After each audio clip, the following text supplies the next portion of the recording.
Namaste and welcome back to Eternal Raga. This is the Bhagavad Gita, one shloka at a time.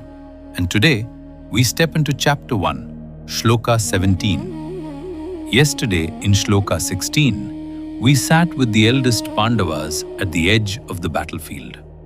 We heard Yudhishthira lift his conch named Ananta Vijaya, endless victory. We heard Nakula and Sahadeva sound theirs, Sughosha and Manipushpaka, sweet sound and bejeweled flower. The conches had names, and each name was a vow. Today the verse moves the camera. The named instruments give way to named warriors. 5 names, each carrying a backstory the war itself has been waiting on for years. This is the verse where you realize that what looks like a roll call is actually destiny taking attendance. Before we begin today's shloka, if Eternal Raga has been a companion on your Gita journey, follow on Spotify or Apple so each morning's verse reaches you. Now, let us turn to Shloka 17. The shloka, Kashyascha Parmeshwasaha, Shikhandi cha Maharatah, Dhrishtadyumno Viratascha, Satyakischa Parajitah. Let's hear it again. Kashyascha Parameshwasaha, Shikhandi cha Maharatah, Dhrishtadyumno Viratascha, Satyakischa Parajitah. Padached, word by word. Sanjaya is still narrating to the blind king. He continues the list almost in the rhythm of a war drum. Let us hear each word. Kashyah, Kashyah, the king of Kashi, the ancient name of Varanasi. Cha, Cha, and Parmeshwasaha, Parameshwasaha, the supreme archer, one whose bow is mighty. Param plus Ishwasa. Shikhandi, Shikhandi, Shikhandi, son of Drupada, born from a sacred resolve. Cha, Cha, and Maharatah, Maharatah, a great chariot warrior, one able to fight 10,000 at once. Dhrishtadyumna, Dhrishtadyumna, Dhrishtadyumna, born from the fire altar to slay Drona. Virata, Virata, Virata, king of Matsya, who sheltered the Pandavas in their hidden year. Cha, Cha, and Satyaki, Satyaki, Satyaki of the Yadu clan, sworn disciple of Krishna. Cha, Cha, and Aparajitah, Aparajitah, the unconquered, never defeated in battle. English translation. And the king of Kashi, that great archer, Shikhandi, the mighty chariot warrior, Dhrishtadyumna and Virata, and Satyaki, the unconquered. 5 names, 1 verse. Read quickly, it sounds like a list. Read slowly, it sounds like a court summons. Each warrior called by name because the universe has business with him. The classical commentators noticed this immediately.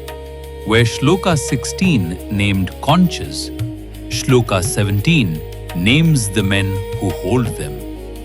And in the Mahabharata, names are never decoration.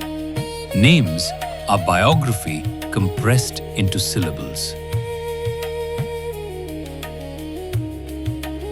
Adi Shankaracharya, the architecture of Sanjaya's voice. Shankara, in his Gita Bhashya, often passes lightly over verses of pure enumeration. But he marks something quietly important here. Sanjaya, he reminds us, is reporting the scene to a blind man. Every detail Sanjaya selects is the detail Dhritarashtra cannot see for himself. So the choice of which warriors to name and in what order is itself a kind of teaching. Shankara reads Parameshwasaha, supreme archer, and Maharataha, great chariot warrior, not as casual flattery, but as sober military reckoning. The Pandava side is being introduced not as the underdog Dhritarashtra hopes them to be, but as a force of equally matched, perfectly trained Maharathas. The blind king, Shankara suggests, is being told the truth he most wishes to avoid. Each adjective tightens the room around him. The verse in Shankara's reading is the gentle cruelty of accurate reporting. Abhinavagupta, the inner battlefield named. Abhinavagupta, the great Kashmir Shaiva master, reads the Gita on two simultaneous registers. The outer war is real. The inner war is also real. And on the inner register, every warrior named is a faculty within the practitioner. The King of Kashi, he hints, is the awakened light of awareness, since Kashi is the city of light. Shikhandi, born neither fully male nor fully female, is the principle that crosses the apparent duality of opposites, the only kind of force that can dethrone a Bhishma-like attachment lodged in the heart. Dhrishtadyumna, born from the sacred fire, is the discriminating intelligence that arises only when tapas is real. Virata, the protector king, is the inner shelter the seeker discovered in the year of disguise, the steadiness that survives loss of identity. And Satyaki, of truth, the unconquered, is unwavering devotion to what is real. Abhinavagupta will not let us hear this verse as a list. For him, this is the inventory of the spiritual aspirant's own assembled forces, named one by one as the war within is about to begin. Baladeva Vidyabhushana, the quiet hand of providence. Baladeva, in the Gaudiya Vedanta tradition, reads this verse as a record of grace. Look closely, he says, at the lives behind these names. Shikhandi was born to kill Bhishma. Dhrishtadyumna was born to kill Drona. Virata sheltered the Pandavas precisely in the year that would have destroyed them otherwise. Satyaki is Krishna's own kinsman, sent into Yudhishthira's camp not by accident but by Krishna's design. The King of Kashi has his own ancient grievance against Bhishma woven into the family memory. Each warrior in this list is a karmic instrument that has been ripening for years, even decades before the Tsar. Baladeva calls this Krishna's silent yogic arrangement. The Lord does not appear in the verse. He does not need to. His will is already standing in formation on the field, in the bodies of 5 men whose names mean arrow, fire, light, shelter, truth. Ramanuja, in his Gita Bhashya, reads the verse in the same protective register, emphasizing that the Pandavas are surrounded by warriors whose strength is not merely martial but providentially placed. Madhva concurs, noting that each named warrior carries a divine sanction that the Kaurava list, for all its size, does not. If a name in this verse has stayed with you, save this episode. There are listeners walking into their own Kurukshetra today who may need exactly that name. Modern parallels. 2 pictures. Hold them lightly. First, your career. Look at the people who arrive at your most consequential moment. The colleague who walks in on the day the project nearly collapses. The mentor who appears in the week your confidence breaks. The junior who turns out to be exactly the technical mind the room was missing. We tend to call this luck. The Gita names it differently.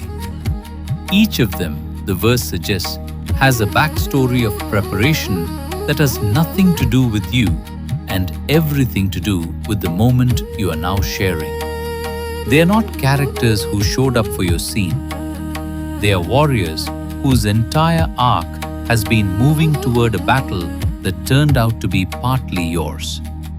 Naming them by name is the beginning of recognizing that you did not get here alone.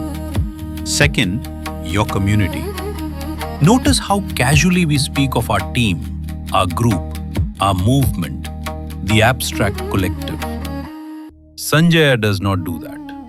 He could have said, "And many warriors stood with the Pandavas." He chose instead to read out 5 names.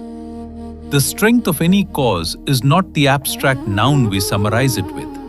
The strength is the named individuals who chose to stand in it. The mother in the housing colony who organizes every relief effort. The friend who keeps the WhatsApp group alive when others go silent. The teacher who never made it into the photograph. Sanjaya's discipline is to keep saying their names. Ours, when we describe our own circles, is too often to forget. Today's reflection. Who are the named warriors in your life right now? The ones whose backstory has been preparing them quietly for a battle that is partly yours. And when did you last say their names aloud? Tomorrow, Shloka 18 completes this list. Drupada steps forward, and so do the Upa-Pandavas, the 5 sons of Draupadi. Abhimanyu, the boy warrior, stands beside his uncles. And the verse ends with one of the most haunting phrases in this entire passage. Shankhan dadmo, prithak prithak. They each blew their conches separately. Each separately. We will sit with that word, prithak, and what it tells us about how every single soul on a battlefield is alone in the same way. If today's reflection sat with you, share Eternal Raga with one person who is walking their own version of this hour. A follow on Spotify, Apple, or Amazon Music keeps the morning verse arriving. A short review, even a sentence, helps another searching listener find their way to this space. Until Shloka 18, may you remember the names of the warriors who quietly stand with you. May you recognize the providence that has been arranging itself year by year toward this hour. And may you, when called, answer with the steadiness of one who knows. I was prepared for this, and I was never standing alone. Om Shanti, Shanti, Shanti. Eternal Raga, where wisdom meets peace.